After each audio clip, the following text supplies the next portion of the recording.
What is this, episode 14? Yes, sir. All right. We just keep these rolling. We're just pumping them out. Today's topic, I think it's fitting considering you're significantly older than me. I could probably glean some good advice from you here. We want to talk about staying fit as we age. Mm-hmm. And let's just kind of go down the timeline here. It's maybe not a timeline. It's not a good word for it, but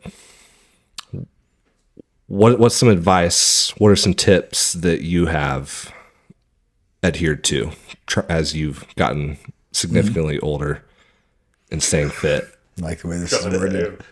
I only say that because he's obviously jacked out of his mind. How much older? I'm 10 years older. Yeah. Almost exactly 10 years. Okay.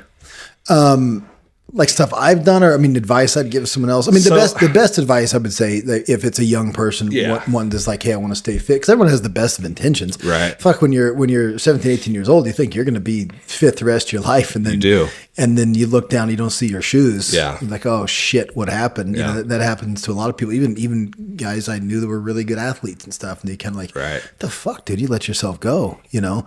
But it's not on purpose. No one does it on purpose. Right. Food's tasty and life gets in the way. So I think that the number one, you'd say, never stop moving. Yeah. You know, I think it happens to a lot of people. Again, you're active, whether you're a competitive athlete or not. Most kids, you call them in high school, maybe not these days, but for the most part, they're pretty active and metabolically healthy. And then there's no incentive or importance put on activity. You know, just for the sake of activity. Yeah. Do you ever consider, because we both played college sports. Well, you wrestled. Listed. Yeah. Well, I was on the team. Yeah. Proud of it, baby. There's like a mentality there that when you leave, you know, whether it's high school sports, college sports, whatever it is, or semi-pro, professional, people get out and they let themselves go. I feel like a big struggle for those people, and myself included, I've dealt with it, is just like, what am I training for? And that idea of just trying to be healthy isn't a stimulating factor, even though it should be. Like I've gotten over that hump now that I've crossed into my 30s, I've realized the importance of it. I've looked back at my grandparents, everybody's grandparents, that they're old, they're feeble, watching them struggle to get out of a chair, you know, get off the couch. That's an explosive movement when you're that age. So that it's listening to Andy Galpin. This is like, 12, 13 years ago on the Barbell Shrugged podcast. He gave this really good example of, they're talking about biometrics and stuff being measured, like your blood pressure, all that stuff, max effort lifts, and somebody doing like a max effort squat with it's like 500 pounds. That could be the equivalent of that 80-year-old person who has shriveled up or whatever, trying to get up off the couch. That's a max effort movement for them. So I've always had that in the back of my head. Like, I don't want to end up like that. Yeah. You know, that's one of those things that has stuck with me. So it has kind of been this thing in the back of my head, is like, don't be like that. You don't have, if you're not going to be super jacked, ripped, whatever it is, at least be healthy. Mm-hmm. So that mentality that I was talking about, people dropping off, what is it? You said life gets in the way. That's very true. But how do you reconnect that? It's an excuse. I think you're a good example of that, because you're very regimented. Yeah, I'm also compulsive. You are. It's a vanity too. I admit it's an vanity. Maybe the big muscles thing. I'm not. I wouldn't say I'm over. I like muscles and stuff, but I'm not trying to be as big as I can. I don't want to be a freak, you know. But there is certainly. I think this is with anyone who's been fit the majority of their life. There's an identity that comes with it that at times, if I've been ill or even, I imagine, like, I haven't worked out for a while, like there's some guilt and some inner demons that come with not doing it. Overall, I think that's served me well, because it's like this compulsion to always be in motion and be doing something. And you know, I think most lifters can relate. Most serious lifters, if you've done it for a while, you know, almost if you go like, you know, nothing happens like to your body after 2 weeks of not lifting, right? Yeah. Your muscles don't shrink actually, but there is that feeling of, I haven't got a lift in, I'm shrinking, I feel like shit, and then mentally I feel like a loser. I think that kind of serves it. Like, that's good. If more people can have that, that's good. You know, yeah. So that's kind of where I approach it, or the way I see it. I think if someone hasn't been doing it and is trying to get in, that they don't have that association. You know, they don't it's also an identity. And Yeah. if you don't see yourself as that, it's hard to be something that you're not. You feel like you're faking it at first. Like, Yeah. I'm not a fit person. You don't associate with being a Very, fit very person. true. So it's really hard to associate and start. But that's kind of the part of the story you tell yourself is true. Yeah. You know, whether you think you are or you think you are, you're right. And what you need to start telling yourself is, you know, kind of what would a fit person do? What would a fit me do? And then start with very basic. I feel like we're going to be really redundant, but start with very basic, achievable, daily actionable things you can do. I've always said, get up in the morning, drink a glass of water, go for a 20-minute walk. Yeah. Right? I've said it on this podcast. I've said it to other people. The easiest way to do it, you know, talk to your phone.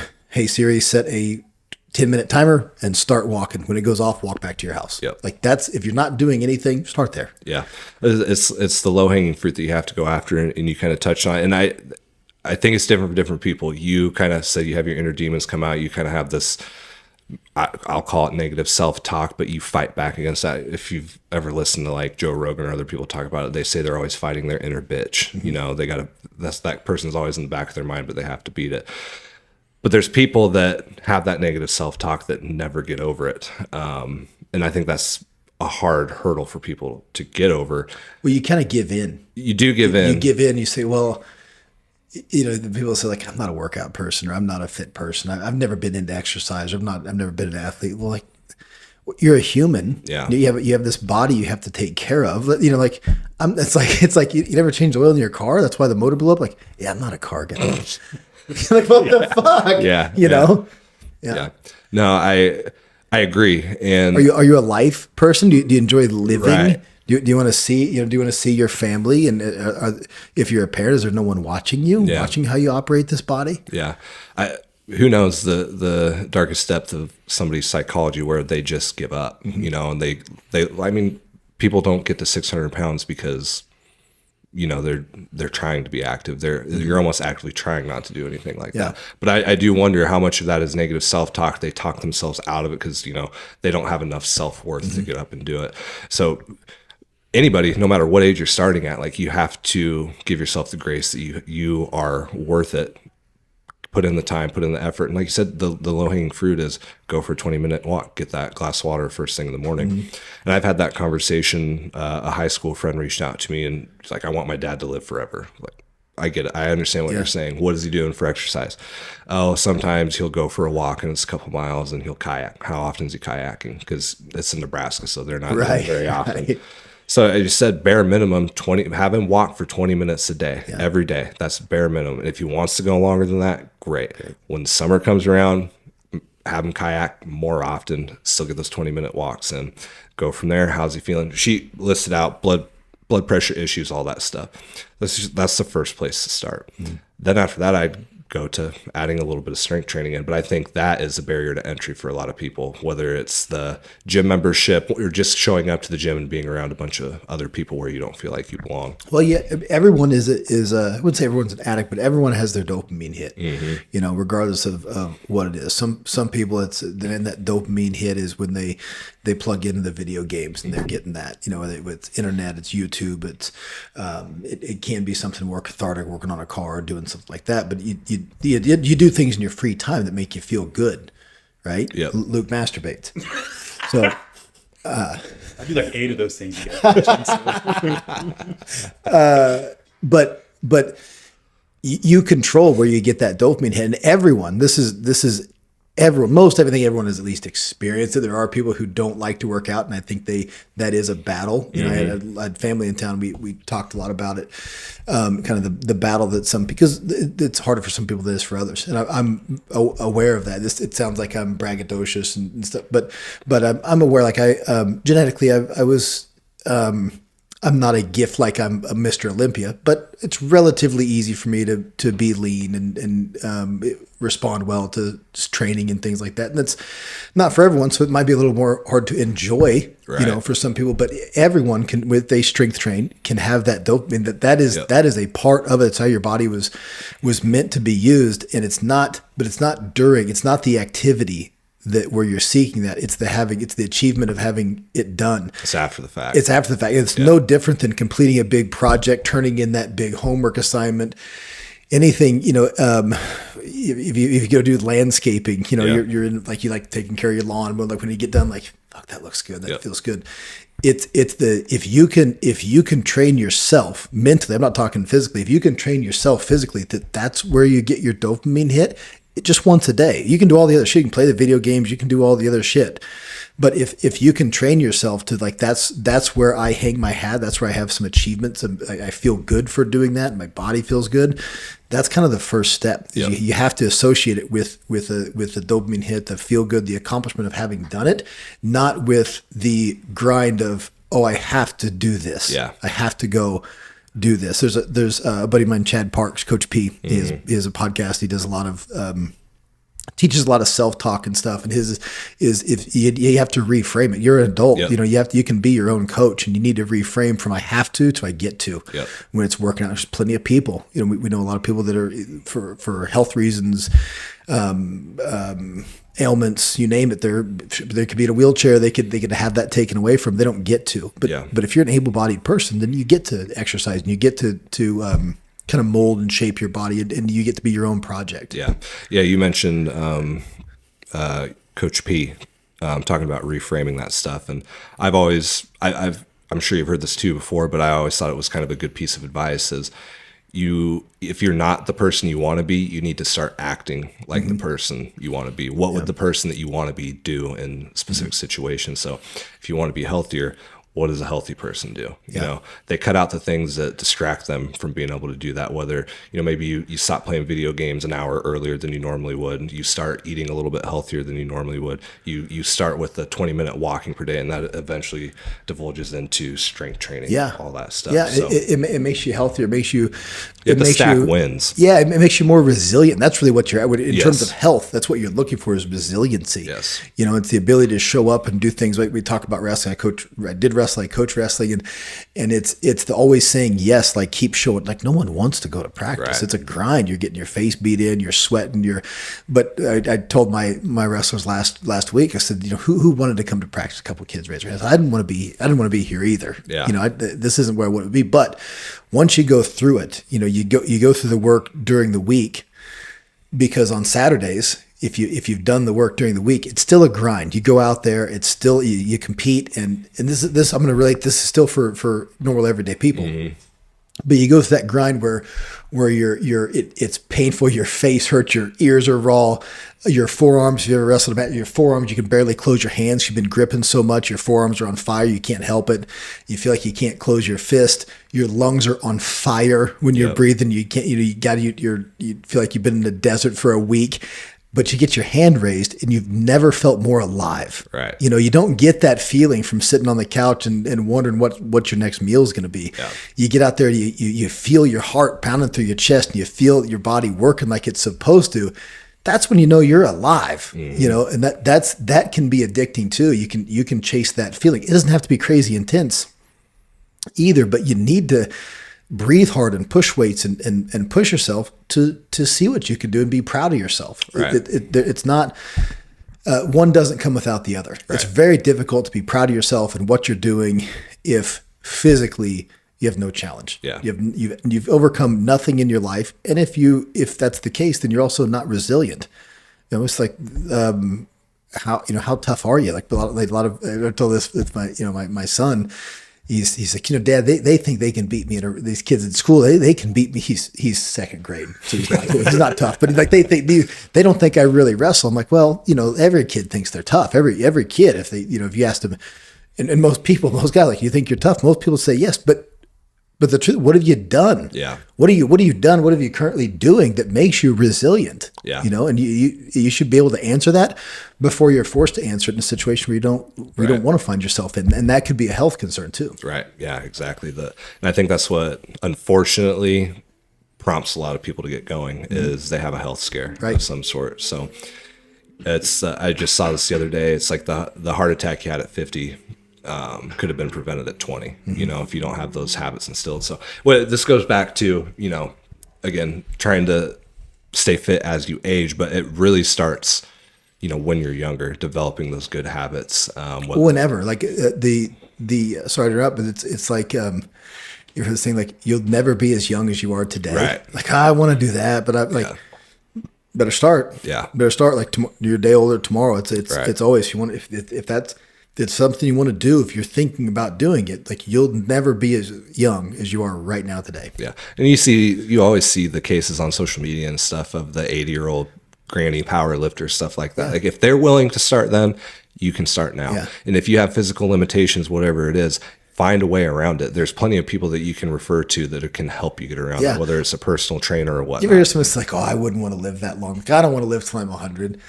I always maybe it's because I'm 40 and I'm a baby compared to them, but I always be like, "You don't like what do you plan on your life being like?" 'Cause I'm loving this. Yeah. This my day to day is pretty dope. I really love it, and I want to be on this ride for as long as I can.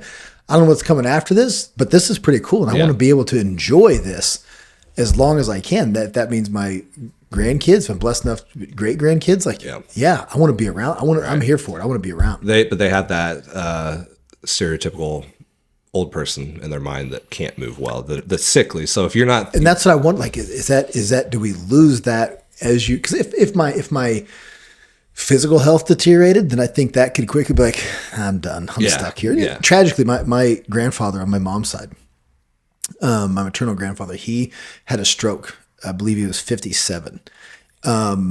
Sadly, it was just a few years after he quit smoking. Like the guy smoked from the time. It's a very different time, but he smoked from the time he's like 13 to 55. Yeah. Quit smoking. Big deal. Grandpa always had a cigarette in his hand.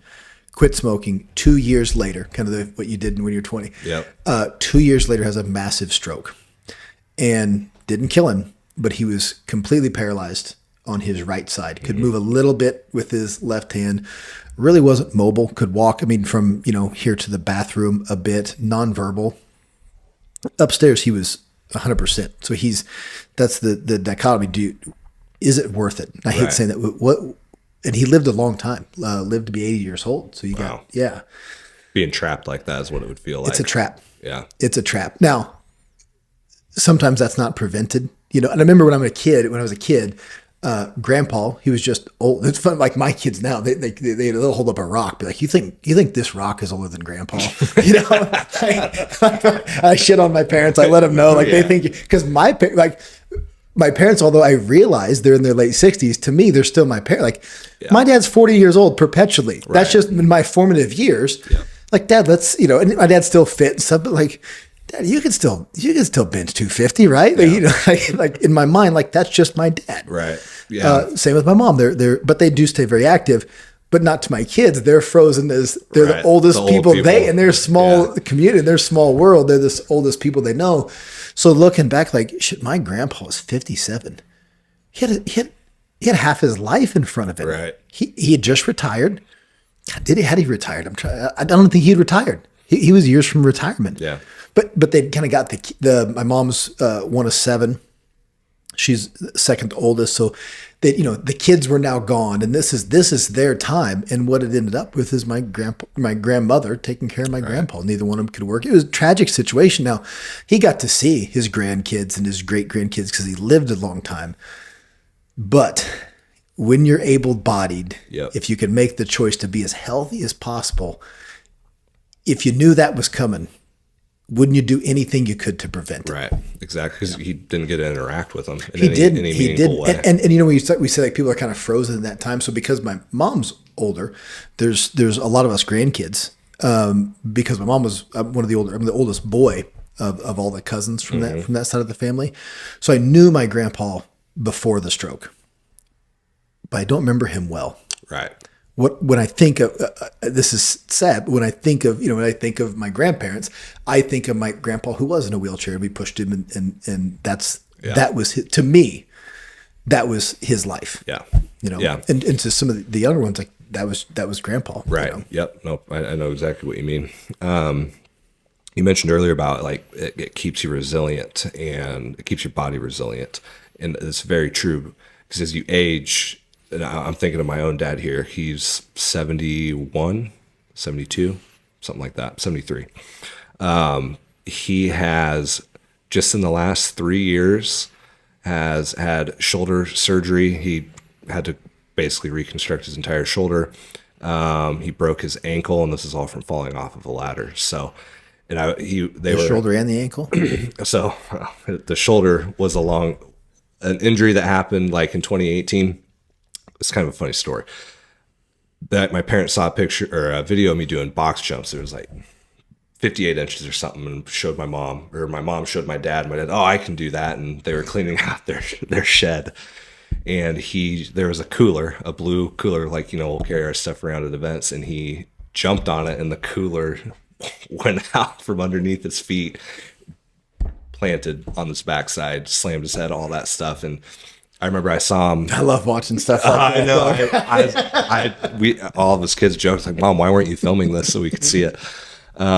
He like laid on the ground for like 20 minutes, like collecting himself, which, like, thinking of it, it's like, that's actually scary because he's in his late 60s at that point.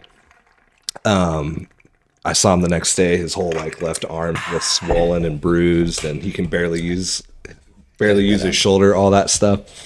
So he had that for a while, and then this past summer he fell off a ladder, broke his ankle, and then just re-aggravated that shoulder. So again, he was down here last month or something, and we were just sitting there talking, and he's like, man, I just feel old. Like, I used to just be able to get up and do stuff, and my bones, everything, I just feel achy and stuff. And it kind of hit me. I'm like, God damn, he's old. He's getting older, and this stuff doesn't help. And I almost feel guilty for not helping my parents more, or being more forceful on, hey, you guys got to take care of yourself. It's a balance, because I with my folks, you want them to like chill, retire, you don't do anything. Yeah. But also, it's not that, like, I have a farm, like a big yard we've talked about. You want to come mow tomorrow? I'd love to. If you want to start your day, I got Jordan coming in town later. Keep this in, by the way. Jordan watches. He's coming up with his family. They're doing the barbell games here. Oh, yeah. So he's going to be in town, but I got to get the lawn mowed before he comes. So if you want to hit it, just head to my house in the morning. I'll let you know. Yeah, I mean, I'll put you on that Spartan. It'll take a couple hours. We knock it out.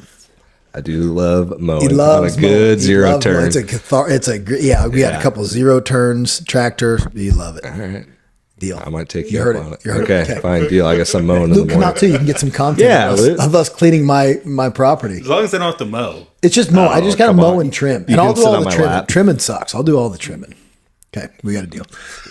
Good sacrifice. But there's always like projects and stuff on the farm, and my old man's pretty capable, But there's also what I see about sweating his ass off work, and I'm like, is this, but I'm like, yeah, he's supposed to. Like, it's exercise. He's fine. He's fine. Yeah, he's actually, like, there's times, I don't know if you ever had this, your dad. My dad he grinds. Like, he can go, when he found out he had to have heart surgery, I think I told it the day before, he had like 80% blockage. Yeah. He didn't believe it from whatever, like he had to go back in for the scope, but just from the cardiogram or whatever the initial findings were, that, hey, you need to come back in. He didn't believe, because he felt good. He didn't believe it. He was at one of our properties. We manage our own rental properties, and he cut down a tree and was dragging branches up front, dug a post hole to put concrete in for a mailbox. And my mom's like, he was beat red, sweating all over. She said, shouldn't you take it easy? He goes, it's which is like the worst thing you could do when a doctor says, hey, be careful, come back in and get these tests. Yeah.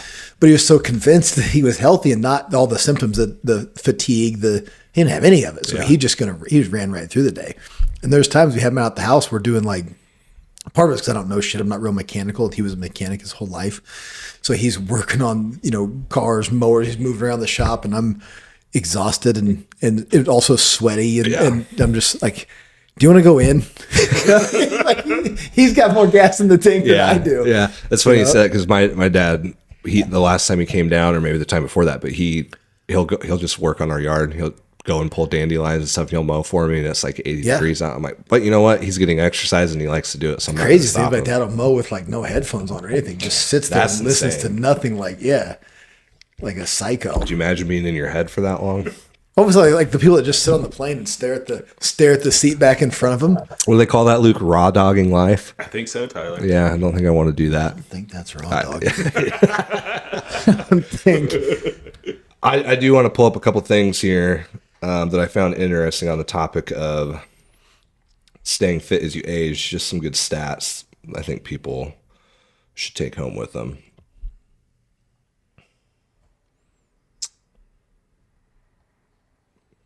So just 90 minutes a week of strength training can slow biological aging by nearly 4 years. So every 10 minutes of weekly strength training is associated with 6.7 base pairs longer telomeres. You've talked a little bit about telomeres before. That has to do with your DNA and the strands, and if they fray and stuff, that's Right, kind of the end of your DNA. DNA, right? So there's one reason to strength train. Long-term obesity accelerates brain aging. So adults with chronic obesity, a BMI over 35, showed widespread brain damage and affected motivation, memory, and attention. That kind of makes sense, especially the motivation part of it. Those who lost weight over time had minimal decline, even versus lifelong lean individuals. So another reason to take care of yourself. Strong people are harder to kill. A 12-year study found adults aged 50 plus with low strength grip had a 45% higher risk of death. Those classified as weak across all three strength measures face a 69% increased risk of early death. And then a 2-year study found that high-intensity exercise in sedentary 50-year-olds can reverse heart aging by up to 20 years, improving cardiovascular efficiency by 34%, increasing VO2 max, and enhancing heart rate regulation. So You should exercise and lift weights. yes. The lifting weights too, I think, push yourself. It's relative, but like you want to build it. It's if you're alive and eating and moving, you're able to build muscle. And that's really we call it the longevity organ is how much muscle. Yep. It's not just about aesthetics. And of course, if you want to be lean, you better have a lot of muscle because that's your muscle burning engine, your fat burning engine is how much muscle you have. And there's other factors. This was a conversation I had over the weekend, but you want to get all the other factors like we talk about supplements and vitamins and things like that. What you really want it to come down to, what metabolism is or should be, is muscle mass and activity, right? Like how big is the motor and how much are you running? How much fuel does it have to eat up? So that goes back to like make sure your hormones are in check, make sure you're not eating a lot of processed foods and sugars and fucking up your insulin sensitivity. So then the equation you're looking at to be lean and healthy is, am I building muscle? Am I active? And anybody can do that. Anybody, you're going to build muscle at different rates. But if you're a 16-year-old boy, if you're a 68-year-old woman, you can build muscle proportionate to your size. And to do that, you need to lift, and the weights need to be heavy. Now that doesn't mean that that's the same. The 16-year-old, the 68-year-old are the same, but it needs to be heavy because that's activities. This is actually that I'm. On my website, which if you want to subscribe to emails, you can go to bekingfit.com. The letter B, kingfit.com is real creative. Like be King Fit. No relation to Burger King. Get it? Yeah. So I put up some articles on there. I'm going to continue to kind of build that library there of just the stuff I've done, little hacks and things that I've used over the years to kind of share with people. But the key is really lifting like an appropriately heavy weight. You mentioned like the getting up off the sofa. That'd be like a type 2 muscle fiber. So that is the same for that 68-year-old as you doing a box jump. And it's so as you get older, you think, well, I'm not going to do box jumps. I'm not going to jump, but you still need to do explosive things. You need to activate those type 2 muscle fibers. So I work out in the morning with Pat, my buddy, the general down the road. He's retired. He's in his 60s. But man, we started a few years ago, 3 days a week. I do cardio, and I build him out a program where he picks out a leg, a back, a bicep, and then it's like an ancillary movement, like some kind of rotation, twist, something like that. And then I call it a heart rate multiplier, just something to keep his heart rate up, whether it's a 200-meter row, a jog, a walk. There's a whole list of things he can do. So he does that on Monday. Then on Wednesday, he'll go chest, shoulders. If it's legs, back, bicep, then chest, shoulders, tricep with an abdominal and a hinge. Make sure we're like hinging. That's how you get injured. So you mentioned like your dad, the way you get injured is not strengthening in those positions, in those movements. So you're not as fortified, you're weaker. And then as you get older, the reason you're not getting up out of the chair is because you never did anything explosive, Right. and that becomes an explosive movement. That's type 2 fibers to stand up are so atrophied and so far gone that's how you end up in a wheelchair. And that's a lot of the reasons why you hear like elderly patients. This was years ago when I worked for corporate health. Remember the stats on like people lifespans after they like have a fall. Yep. Or like elder, like it goes from like, hey, you're the average, woman Declines fast. Yeah, is going to be 76 years old, has a fall at 68, lives 3 more years. Right. Because if you are not active, you've had a lot of muscle atrophy, you have a fall, probably due to that, right? Yep. The coordination, the muscle, the stability is gone. You have a fall and you have a hip replacement. You're never getting out of that wheelchair. Right. You're never getting out because the muscle loss after that is so severe that it's very hard to rehabilitate and get Makes it back that much harder to on get your back. feet. Yeah. Yeah. Where if you stay, I use it carefully, explosive, again, very different. You're not trying to dunk a basketball. Yeah. Just trying to move with a little speed because your dad's trying to step on jump on a? He used to jump on a cooler. Jump on a Make cooler. sure the cooler's stable too. Oh, it doesn't if have you're gonna wheels. do Maybe that. just don't jump on things with wheels. Yeah.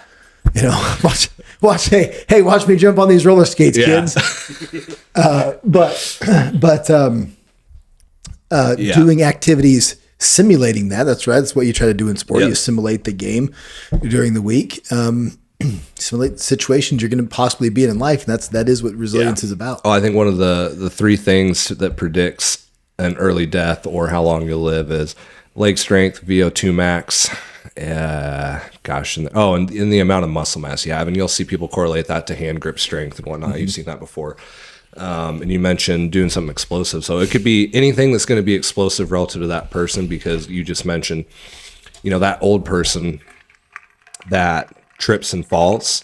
There's good studies out there that older people that do some kind of power movement, they're less likely to sustain a fall or a fall that has really bad results from it. You're more resilient in a car wreck, God Yeah. forbid. Yeah. So as you get older, to stay fit, stay healthy, I mean, it's still kind of the same basics for anybody. Eat enough protein, watch your calories, be active. If you're just starting out, the bare minimum is start walking, watch your calories, eat enough protein, but you definitely want that activity to transition into some kind of strength training, 90 minutes a week. Yeah. So do that. You should be good. You'll live 90 forever. minutes a week. We're out We're out. later.